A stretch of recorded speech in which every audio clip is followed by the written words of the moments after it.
Gracias al segundo panel por la interesante ponencia. Continuando con el programa y entrando al tercer panel, modelos internacionales y su vinculación con la mitigación de controversias de APP, modelos NET-FIDIC, que estarán a cargo de Álvaro Estrada Rosas, él es jefe de JPRD y Dispute Board del Centro de Arbitraje de la Cámara de Comercio de Lima.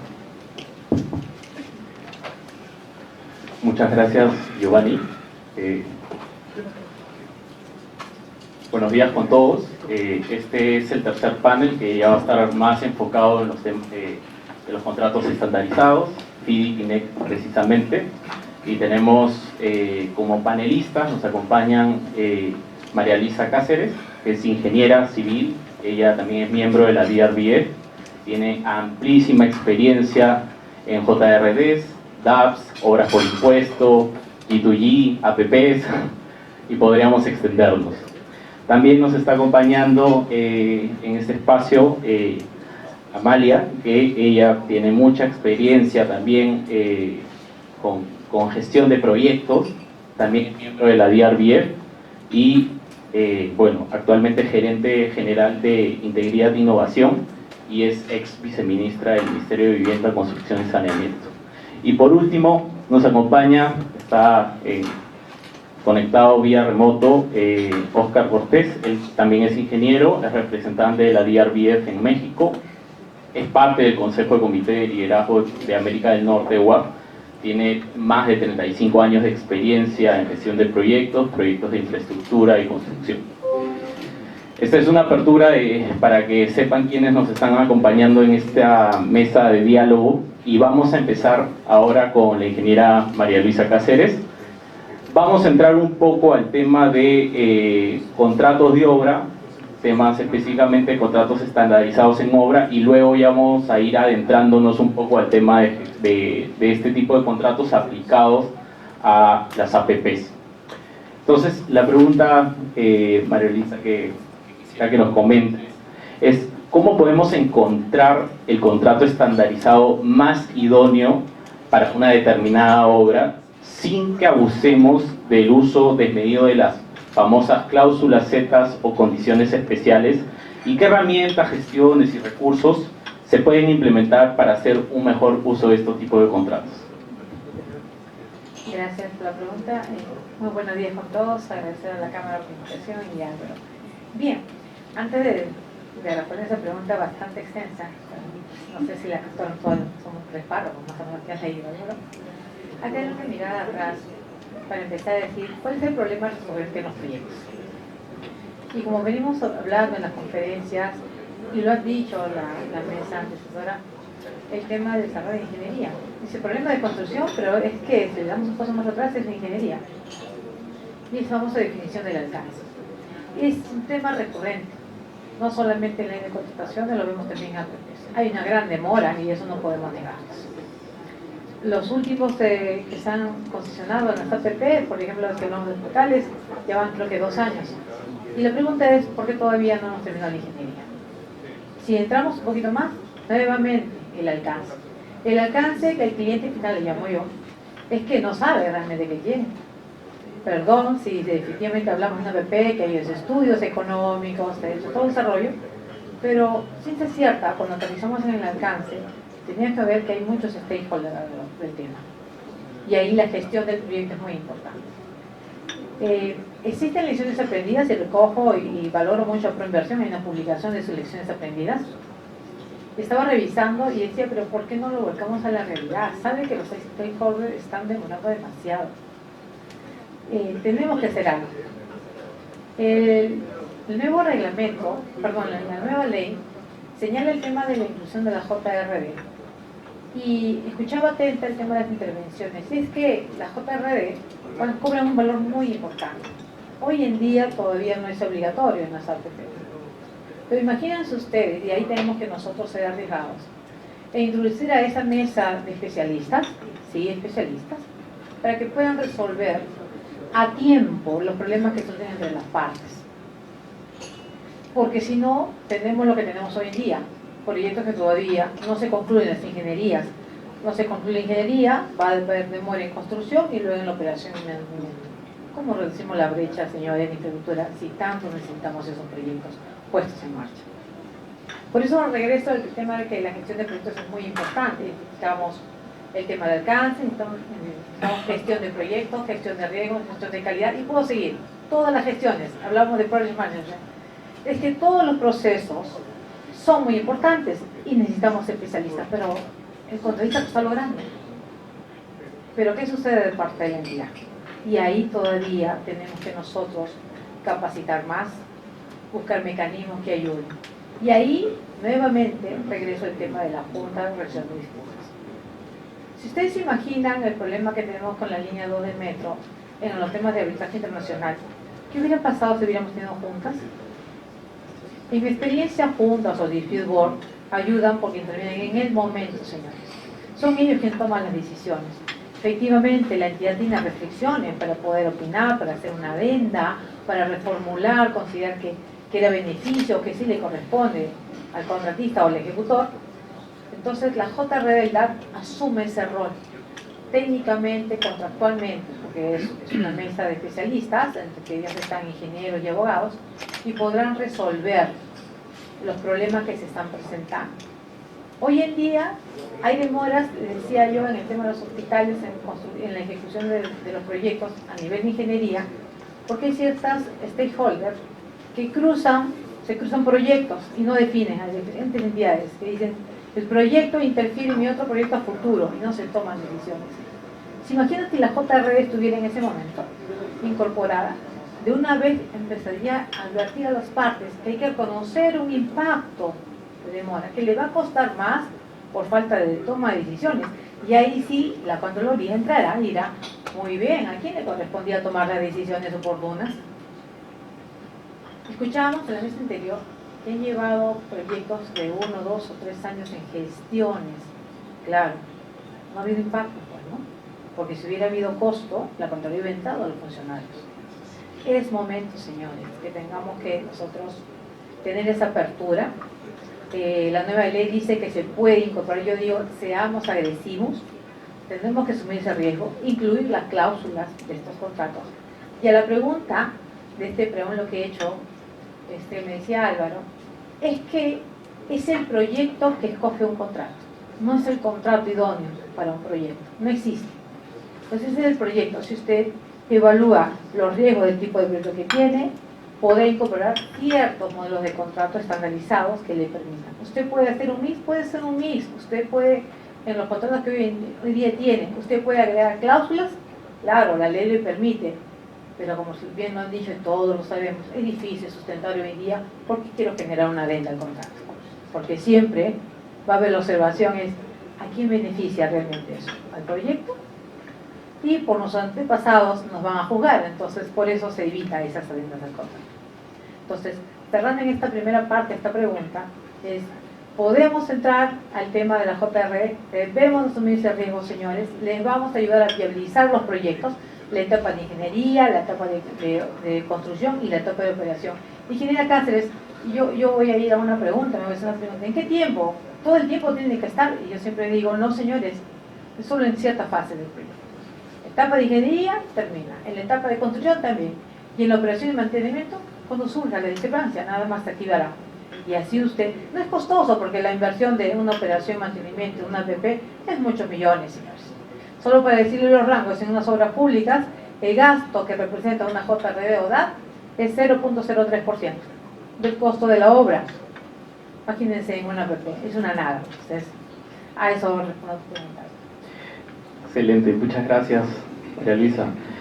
Y ya, bueno, pasando con Amalia Moreno, ya entrando también a la parte de APPs, quería preguntarte, Amalia, ¿los contratos estandarizados forman realmente parte de la solución para dinamizar las APPs en nuestro país? Bueno, muchas gracias Álvaro y también a la Cámara de Arbitraje por esta invitación. Y mira, a tu pregunta yo quisiera hacer una reflexión previa antes de responderla, porque siempre me he preguntado por qué es que en el Perú uno respira contratación pública y no respira, inhala APP.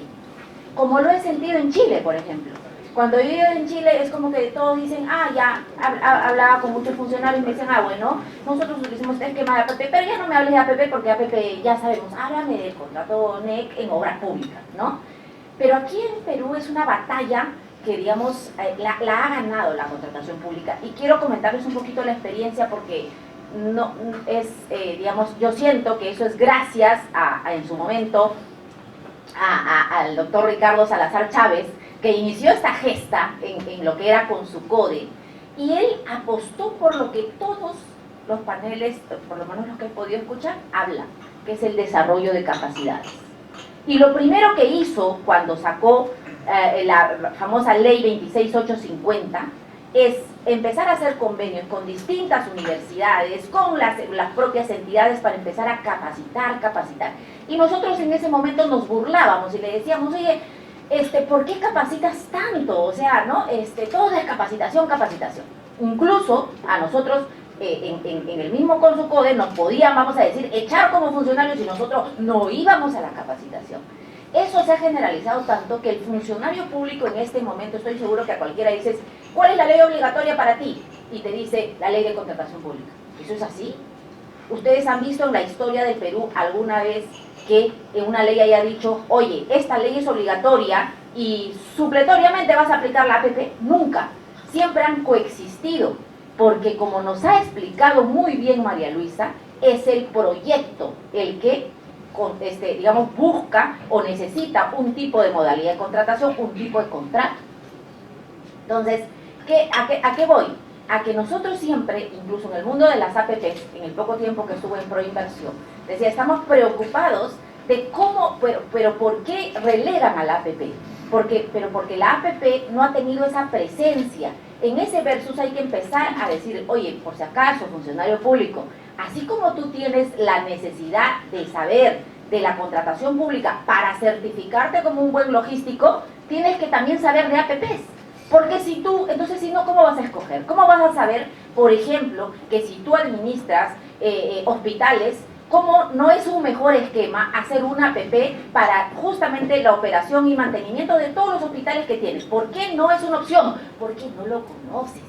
Porque no lo conoces y porque sientes que no es una necesidad conocerlo. Porque sienten que esa obligación está ¿dónde? En Proinversión.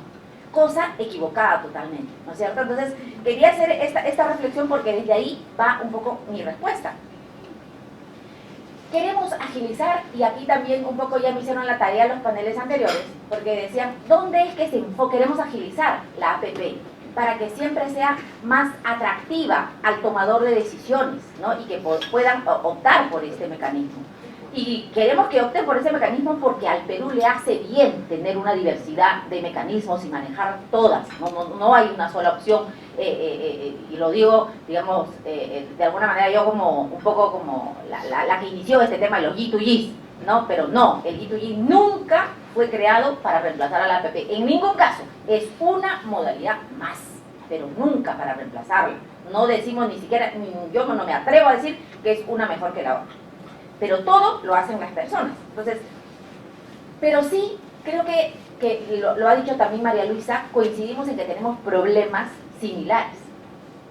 Problemas no solamente en el desarrollo de capacidades, sino cómo enfocamos el proyecto.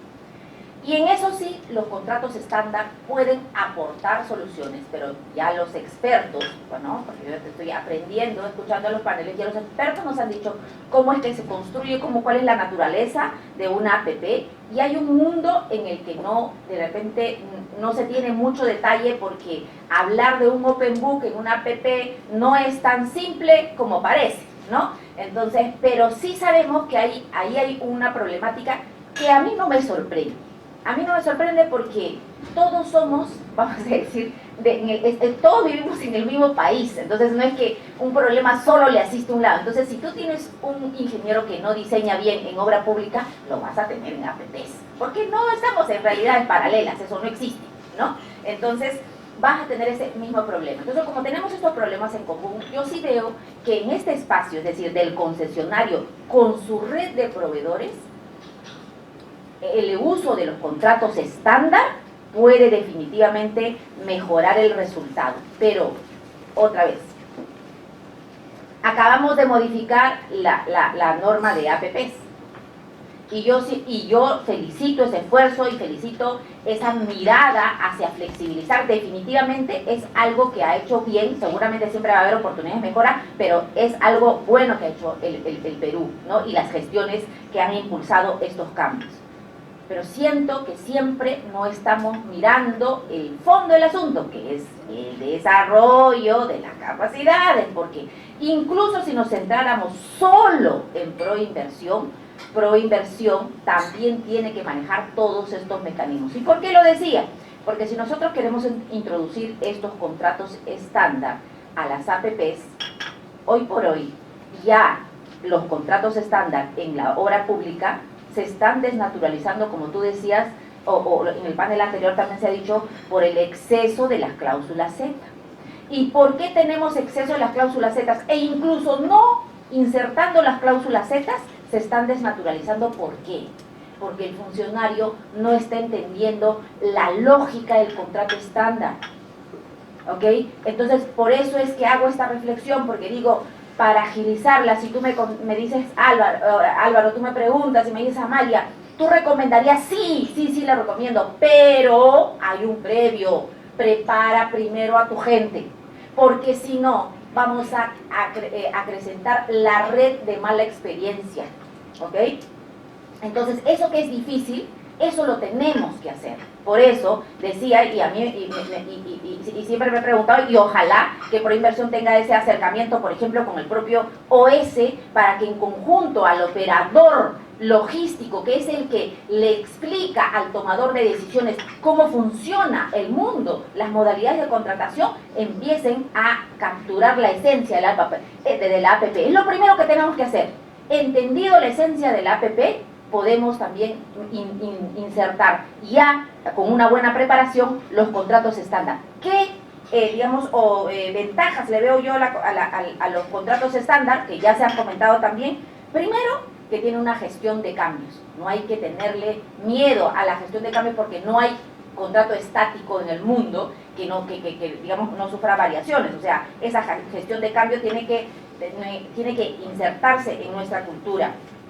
La cultura de las alertas tempranas, ustedes la habrán escuchado también, que es importante, que yo creo que se puede introducir en ambos contratos, no solamente en el contrato del concesionario con sus operadores, con su red de proveedores, sino también entre el concedente y el concesionario. O sea, se puede incluir alertas tempranas, se puede incluir algunas cláusulas de gestión de cambios, ¿no? Y obviamente siempre en ambos casos yo creo que pueden enriquecerse en la distribución de riesgos, que ahí es donde está el key del acento. Y la cereza del pastel, que creo que ya hay una apuesta por ello, es que los mecanismos de solución de controversia que tienen estos contratos estándar suman mucho también a la mejora de este tipo de contratos, ¿no? Que son los dispute board. Muchas gracias, Amalia. Definitivamente todo lo que comentas relacionado primero a la publicación y conocimiento de contratos estandarizados, sobre todo para quienes están en el día a día en el uso de este tipo de contratos, es importante, ¿no? ¿Qué tan importante es que los funcionarios tengan una data o información, digamos, histórica o buenas lecciones de cómo utilizar este tipo de contratos para que las gestiones que ellos tengan que hacer pueda funcionar? Entonces, en esa línea quería preguntarte, ¿qué tan importante consideras para ti que es publicar y difundir este tipo de lecciones aprendidas en el uso de contratos estandarizados en una realidad de APP? Sí, mira, Álvaro, muy relacionado justamente a mi respuesta anterior, y muchas gracias por esta pregunta. Yo resumiría, ahora escuchando justo al panel, decía, ¿cómo resumo yo lecciones aprendidas? ¿Qué es lo que buscaría en unas lecciones aprendidas? Como ya nos ha dicho también María Luisa, Proinversión publica las lecciones aprendidas, y créanme que se publica desde hace poco y de repente fomentado por, como parte un poco de impulsar el uso del mecanismo, pero Proinversión tiene hace varios años que ya construye sus lecciones aprendidas. O sea, lo que faltaba era compartirla, ¿no? Pero ese compartir creo que también tiene que tener su propia estrategia para llegar a quienes queremos llegar, ¿no? Y eso yo lo resumiría en causa de cada proyecto, impacto y acción. O sea, ¿por qué? Porque creo que tenemos que empezar a analizar las causas del problema, ¿ya? Y algo, o sea, que siempre tenemos que conocer las razones de qué está generando determinado problema. No hay proyecto perfecto. Y cuando hablo de impacto, eso es algo que no hacemos en ninguna modalidad de contratación. Incluso cuando sacamos las normas nos dicen, ¿no? Incluso nosotros tenemos ya una política de calidad regulatoria, porque para normas que nos llamen a los peruanos, norma de todo tenemos, ¿no es cierto? Entonces ya tenemos también nuestra regulación de calidad regulatoria. Y esa norma de calidad regulatoria te dice, tienes que evaluar el impacto económico de cada norma que emites. ¿Lo estamos haciendo? No, porque no evaluamos el impacto. Pero en un proyecto, en los pocos que he visto, yo solamente he estado en los Juegos Panamericanos y en la Autoridad para la Reconstrucción con Cambios, sí se puede ver el impacto. Así fue como nosotros construimos y entendimos el impacto del famoso PMO, ¿no? O sea, y el impacto, digo, porque nosotros también empezamos a darnos cuenta el impacto del no hacer. Nos ha hablado Ana Cecilia, y me gustó mucho también lo que decía, ¿no? Oye, tú sabes cuál es la consecuencia de no hacer, ¿no? Tenemos que enfocarnos en la gestión por resultados. También tenemos una norma que te dice que estás obligado a la gestión por resultados y lo tienes en 3 sistemas administrativos, pero ¿lo hacemos? No lo hacemos. ¿Y por qué no lo hacemos? Porque nos falta ese componente como tipo económico de impactar. ¿Qué hacían con nosotros, por ejemplo, los ingleses cuando estamos en pleno proyecto? Me dice, bueno, Amalia, ¿no quieres tomar una decisión? Ya, ok, ¿cuánto te vas a demorar? Y yo decía, bueno, me voy a demorar para darme un rango, porque nosotros los funcionarios nos damos un rango, ¿no? Para pensarlo bien, ¿no? Dice, ya, 10 días. Entonces me dijo, bueno, esos 10 días, ya, está bien, te vas a tomar, pero acuérdate que esos 10 días corre todo este calendario, corre todo esto, y para esto, y además, al final, probablemente aquí se genere un evento compensable donde el contratista te va a pedir y tú lo vas a firmar.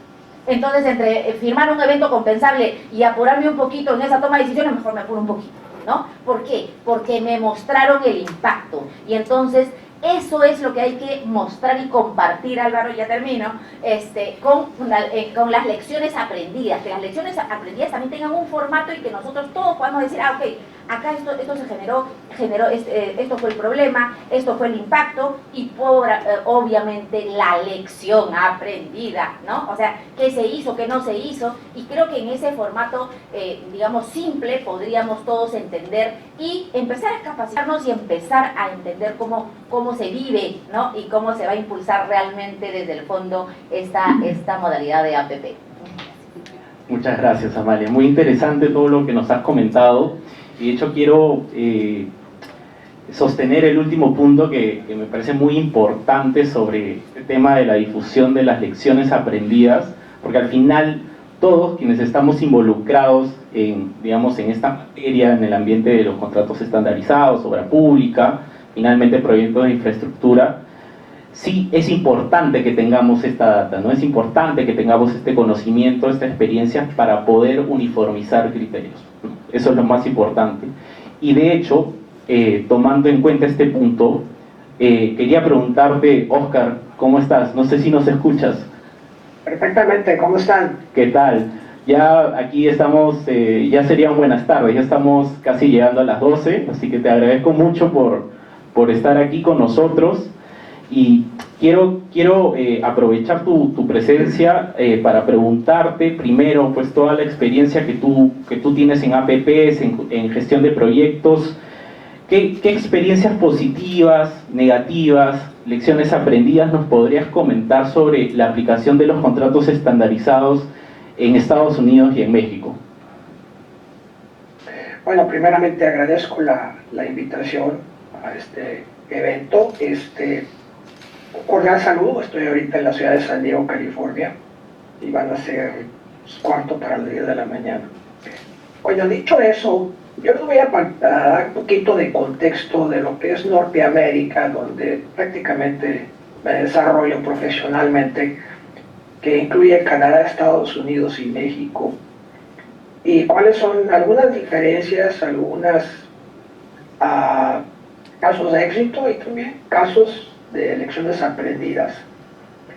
Tenemos muchas particularidades. Tenemos obviamente que distintos modelos de política, el common law contra el civil law, estamos hablando entre México, Estados Unidos, inclusive con Canadá.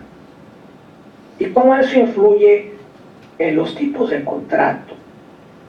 Y también cómo influye en las ingenierías, porque muchos de los problemas, ahorita estaba escuchando a mis colegas anteriores, es que no se definen muy bien los alcances de las ingenierías y el escrutinio necesario para llevar cualquier tipo de proyecto, llámese obra pública tradicional o APP, a un buen puerto, ¿no? Y hay muchas herramientas, acá las utilizamos mucho. Una de ellas se llama ingeniería de valor. Usamos también revisiones de pares, se llaman revisiones de constructibilidad, que se hacen al 30, 60 y 95% de la revisión del proyecto. Y esto te ayuda mucho a mitigar los riesgos técnicos para la ejecución de la obra. Digo eso porque, al menos acá en Norteamérica, y en particular en Estados Unidos, cuando tú ejecutas algo vas a construir, no vas a hacer ingeniería. Como en todo, va a haber cambios y hay gestión de cambios, y es muy importante tener esas cláusulas y esos modelos, pero tú vas a construir. Entonces esa relación tan importante contractual permite mecanismos de resolución de disputa como son los DVs. Hay una publicación que les recomiendo, que está por el Dispute Resolution Board Foundation, que yo soy el representante en México. Fue publicada en el 2015 y habla de las buenas prácticas en el uso de los Dispute Boards en P3, en particular en Canadá y Estados Unidos. Y ahí describe algunos casos de éxito y algunas cuestiones que no han funcionado. La naturaleza de los DVs en Estados Unidos la mayoría de las veces no son vinculantes, son Dispute Resolution Bonds. En algunos casos hay los famosos DAPs, pero se basan mucho en los hechos y en los facts, que le llaman las factísticas, no en lo que dice la ley. Generalmente está compuesto por ingenieros, sí hay también abogados, pero la preferencia es que sean ingenieros y que por lo menos el presidente de esa junta sea ingeniero. Porque no tienes en disputa mucho el modelo de contrato. Lo que tú tienes a veces son las especificaciones y algunas clarificaciones de la ejecución del sitio, ¿no? Como pueden ser condiciones adversas en su suelo, condiciones con algunas instalaciones no previstas, y las situaciones que te implican con demoras y sobrecostos. Yo les puedo decir que aquí en Estados Unidos el 95 a 98% de las veces se resuelve durante la fase de la construcción, se hace una orden de cambio y se cierra el asunto, ¿no? Y eso que son no vinculantes, son recomendaciones. En caso de no llegar a un arreglo, se entra en una fase, ya que la obra se acepta, se entra en una fase que se llama Clearance Resolution Process, la fase de resolución.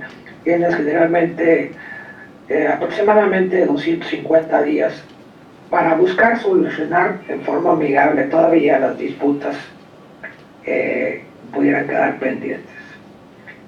Y ahí 99% de las veces se llegan a acuerdos y se resuelve. Estoy hablando de los contratos de construcción. Y los pocos que se van a arbitraje, y las recomendaciones de los Dispute sirven y tienen un peso muy específico en el arbitraje ya con el juez. En el caso de México, Y en Estados Unidos tienen un modelo de contrato que se llama Consent Documents, muy parecido al NEC, son muy colaborativos. La autoridad del ingeniero, parecida a lo que tiene en FIDIC, es responsable de llevar el día a día de la operación de la obra en cuanto al costo, el programa y la calidad. Pero con mucho enfoque con lo que dice NEC también, de las alertas tempranas y tener colaboraciones. Inclusive hay otro tipo de modelo de resolución que se llama partnering, que está aparte de los despidos. Bueno, ya dejando a Estados Unidos, en México no tenemos modelos de contrato estándar, desafortunadamente. Sin embargo, ha habido casos en que se usa los FIDIC en algunos proyectos y han resultado positivos, sobre todo cuando hay algún recurso, alguna subvención de multilaterales que les exigen. Estoy trabajando ahorita en traer los modelos NEC a México. Tengo yo excelentes relaciones con los ingenieros británicos y con la embajada británica, y voy a recurrir a mis amigos peruanos para sus experiencias. Creo que es un modelo de contrato que es muy exitoso. Me gusta sus indicadores de colaboración, que es lo más importante.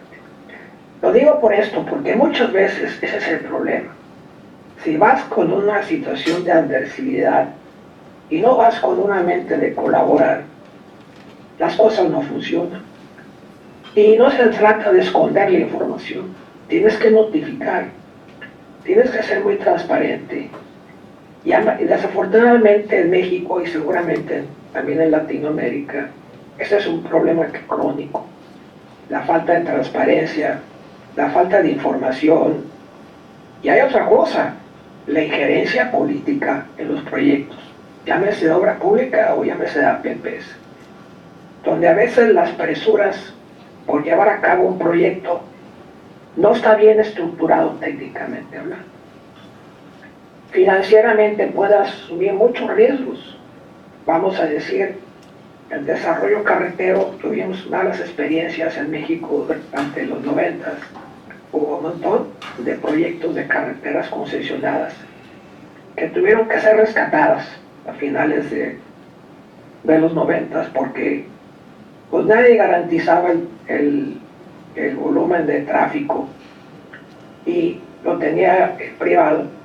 Y pues no, con el afán de construir carreteras de peaje sin ningún análisis técnico de volúmenes, pues hicieron muchas obras así, pero muchas fueron rescatadas. Y las rescató el Estado mexicano. Acá hay un dicho en Estados Unidos, too big to fail, ¿no? Son demasiado grandes para fallar. Entonces, esos son casos que desafortunadamente no fueron muy buenos en la experiencia. Posteriormente, ya a partir de los 2000, otra vez hubo otra ola de otro tipo de concesiones, ya teníamos una ley de APP. Y eso también hizo casos de éxito en carreteras, participé en varias que funcionaron, donde el riesgo del volumen era compartido. También en los hospitales, un caso de éxito fue el Hospital del Bajío, en la ciudad de León, Guanajuato, que utilizó los speedboards y realmente no hubo ningún reclamo. Hubo aproximadamente 10 disputas dentro de ese cuerpo colegiado y terminó el proyecto 6 meses adelante de lo programado. Ese es un caso de éxito muy bueno del Hospital Bajío. Canadá ha tenido grandes experiencias, inclusive ha participado más con los modelos de APP que en Estados Unidos. Ellos usan mucho el modelo NEC, toda la anglosfera, el Commonwealth utiliza mucho el NEC, y ellos han hecho ya en el sistema carretero el pago por disponibilidad. El Estado asume ese riesgo, el Estado cobra el peaje y le paga al concesionado en la disponibilidad del activo. Ya ha funcionado bien. Algunas experiencias, por ejemplo, es en la carretera 407, acá en Ontario, También un reciente proyecto de APP es el puente cruce fronterizo entre Estados Unidos y Canadá de Windsor Bridge, entre Ontario y Detroit. Aproximadamente hay como unos 300 proyectos de APP acá en Canadá que han sido positivos en su forma. Canadá pues se maneja por regiones, no hay, como en México, ese centralismo, son regiones autónomas, al igual que Estados Unidos, donde los estados tienen mucho más injerencia que la cuestión federal, ¿no? Eso hace que también las decisiones sean más rápidas en cuanto a las concesiones con las agencias implementadoras. Otra experiencia que les puedo decir es que en Estados Unidos ha habido casos donde ha fallado las APPs, como es el caso que yo participé acá en California. Acá en San Diego se hizo una carretera, la carretera 125, por ahí del año 2005-2010. Pero aquí el problema fue que el flujo vehicular lo asumió el privado, y como en todo, llegó la crisis que tuvimos del 2008, la gran recesión que le llaman, y bajaron mucho los volúmenes y la empresa quebró y fue rescatada por una agencia implementadora de gobierno aquí en San Diego que se llama Sandark, que la está operando. La compró prácticamente a 25 centavos por dólar de lo que les costó, y pues la otra empresa pues falló, y era un consorcio internacional inclusive. Ha habido casos de éxitos en California muy importantes, como es la carretera 91, y ahorita en este momento también se están incentivando las propuestas no solicitadas. Hay un proyecto muy interesante entre Los Ángeles y Las Vegas, va a ser un tren de alta velocidad que se está y ahorita por iniciar. Y también en California han tratado de impulsar mucho el tren de alta velocidad en una especie de APP en algunos casos y otros el modelo tradicional. Ha habido muchos retrasos. Lamentablemente el problema ha sido mucho los derechos de vía, fíjate, los derechos de vía que son tan importantes. ¿Quién los asume? Los contratos de APP pueden tener varios tipos. Recuerden que en una concesión de generalmente 25 o 30 años, tú tienes una relación del Special Purpose Vehicle con el Estado, y a la vez esa relación del vehículo especial con el constructor y con el operador del activo. Entonces puede haber un dispute board entre el Special Purpose Vehicle y la agencia, puede haber un dispute board especializado, y ahí sería más de carácter técnico, de ingeniería, entre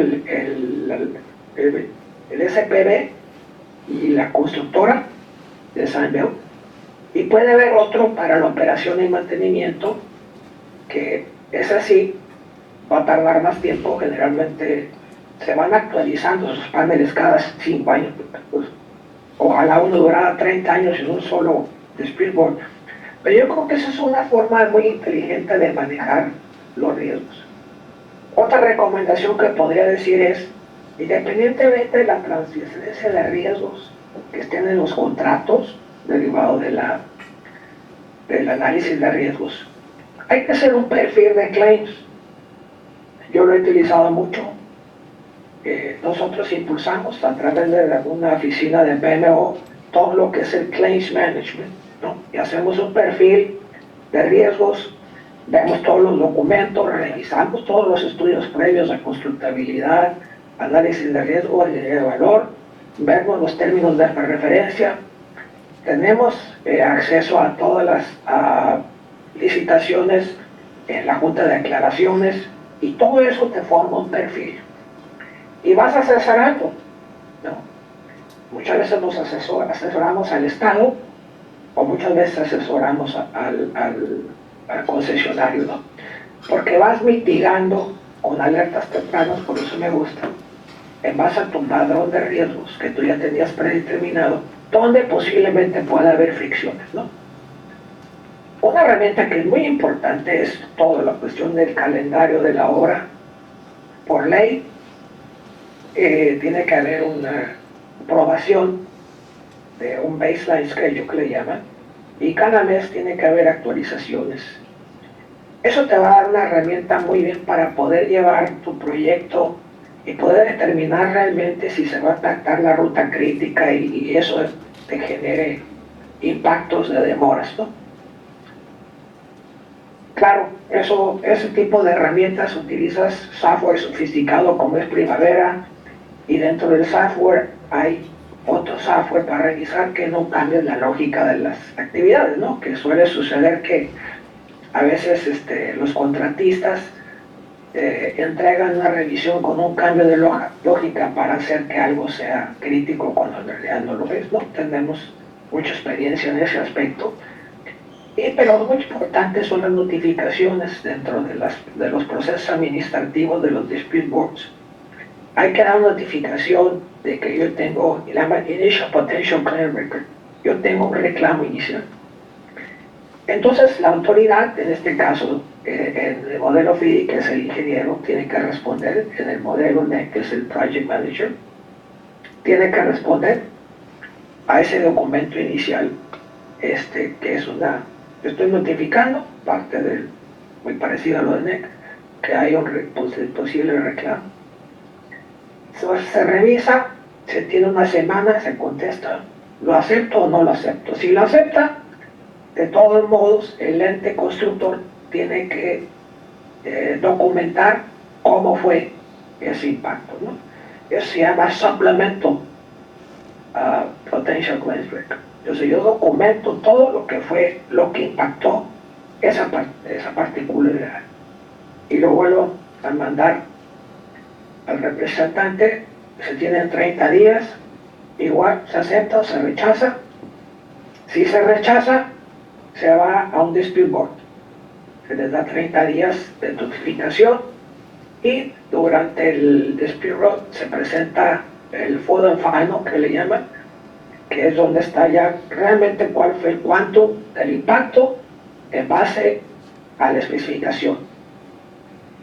Y ahí el dispute board, como les dije, hace la recomendación y el ente del gobierno lo acepta o el privado, ¿verdad?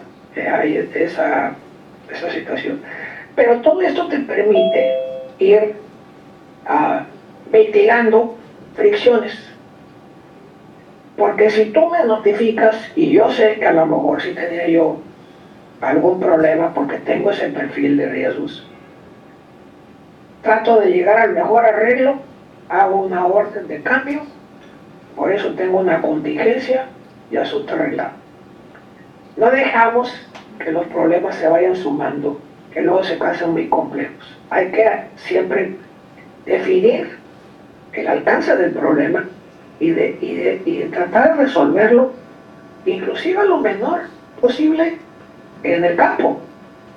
Ahí está el espíritu del party, ¿no?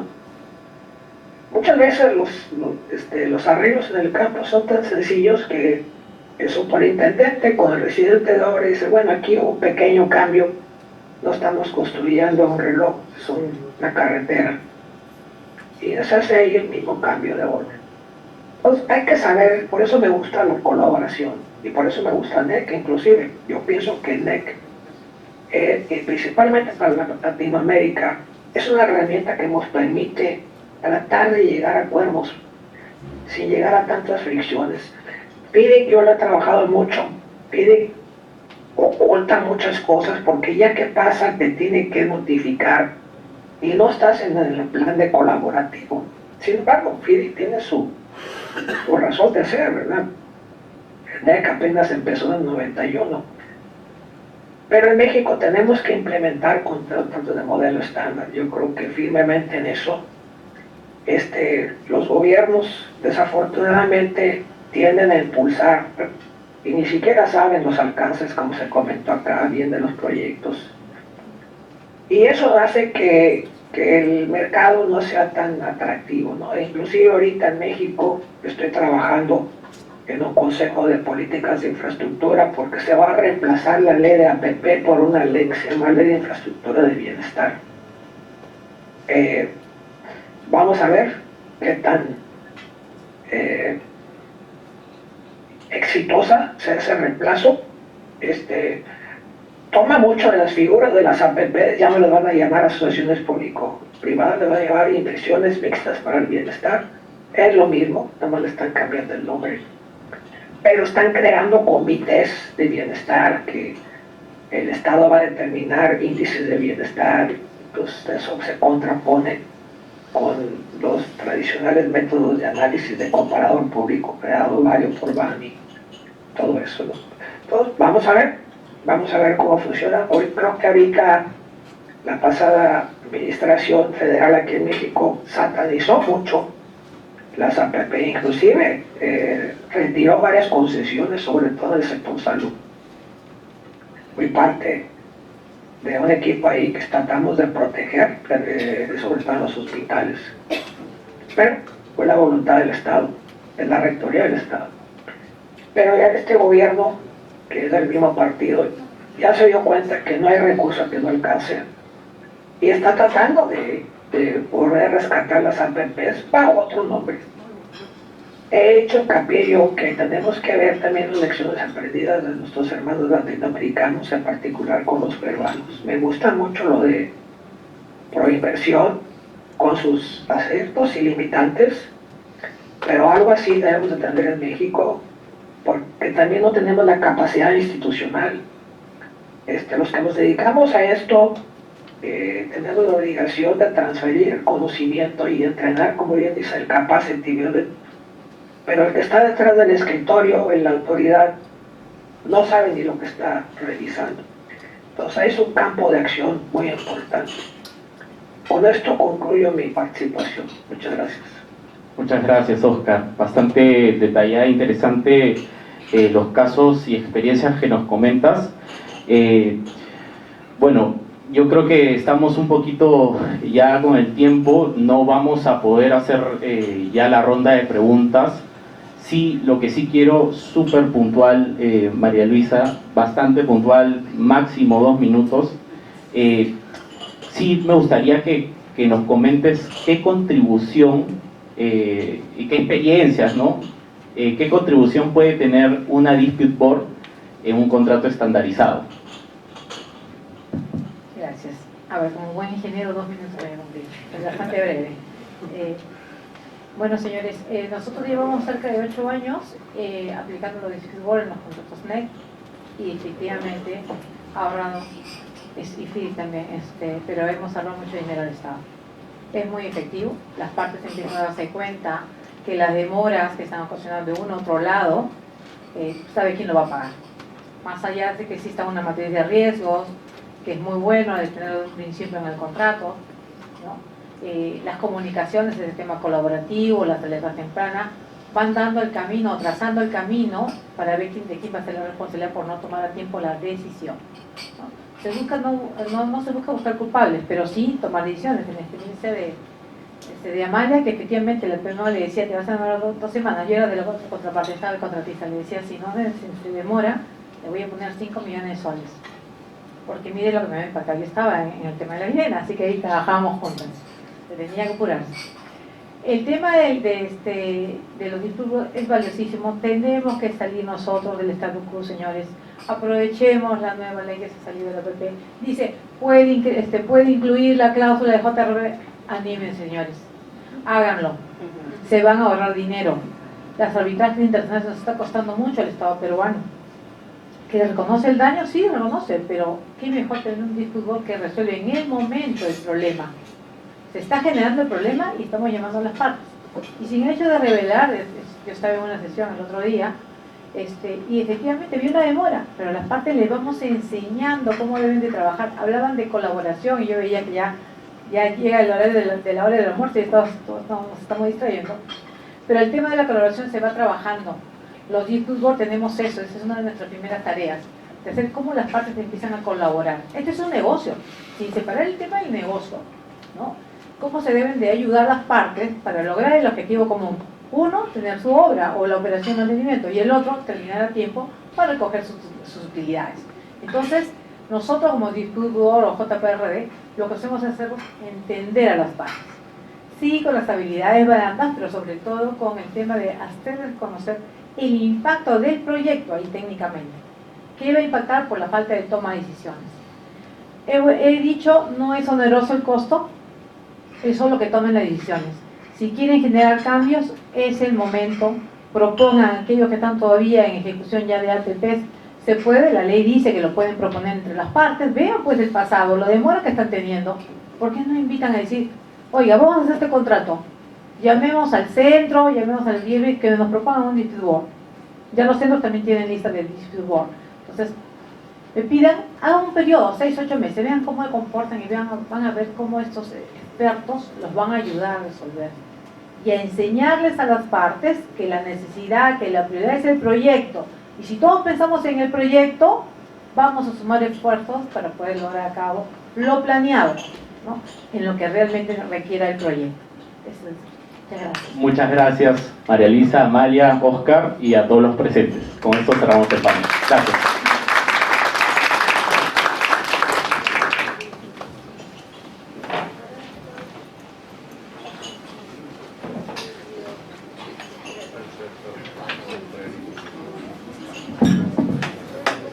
Muchas gracias nuevamente al tercer panel, y entrando ya al final del programa y cuarto panel, la experiencia latinoamericana en JRD, arbitraje y mediación, que estará con la moderación a cargo de Marianela Ventura, secretaria general